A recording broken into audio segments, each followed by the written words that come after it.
ഉള്ള ഒരാൾ, നമ്മളൊരു സാധാരണക്കാരനാണ്, ഇവിടെ വന്നിരുന്നു. അപ്പോൾ ഇവിടെ വന്നപ്പോൾ എന്നെ കാണാൻ വേണ്ടി വന്നു. മകനുണ്ട്, മകൻ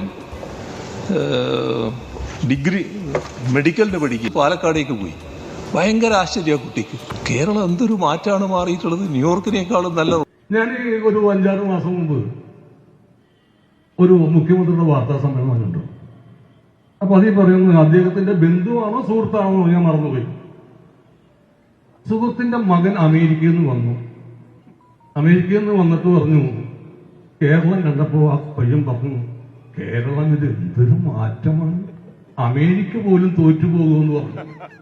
അപ്പൊ എനിക്ക് സംശയം, ഈ പയ്യൻ ആരായിരിക്കും, എവിടെ ഉണ്ടാവും ഇപ്പൊ പയ്യൻ? അങ്ങനെ ഞാൻ ഈ പയ്യൻ അന്വേഷിച്ചു തന്നു. എനിക്ക് പയ്യനെ കാണാൻ പറ്റി. നമ്മുടെ കുളമ്പാറുള്ള മാനസിക ആശുപത്രിയിലായിരുന്നു. കാരണം ഞാൻ അച്ഛനോട് ചോദിച്ചു, എന്താ ഇവിടെ കൊണ്ടൊക്കെ എടുത്ത്? അല്ല സലീമിന് അറിയാമല്ലോ, 2-3 പ്രാവശ്യം സലീം അമേരിക്കയിൽ വന്നതല്ലേ, അപ്പോ ഈ കേരളം കണ്ടിട്ട് അമേരിക്ക എന്ന് പറയാൻ അപ്പൊ തന്നെ അവന് കുഴപ്പമുണ്ടെന്ന് മനസ്സിലായി. അതിന്റെ പേരിലാണ് ഞാൻ ഇവിടെ അഡ്മിറ്റ്. ഇപ്പൊ പോയട്ടോ, കർണക്കടിപ്പിച്ച് പോയി, ആള് പോയി.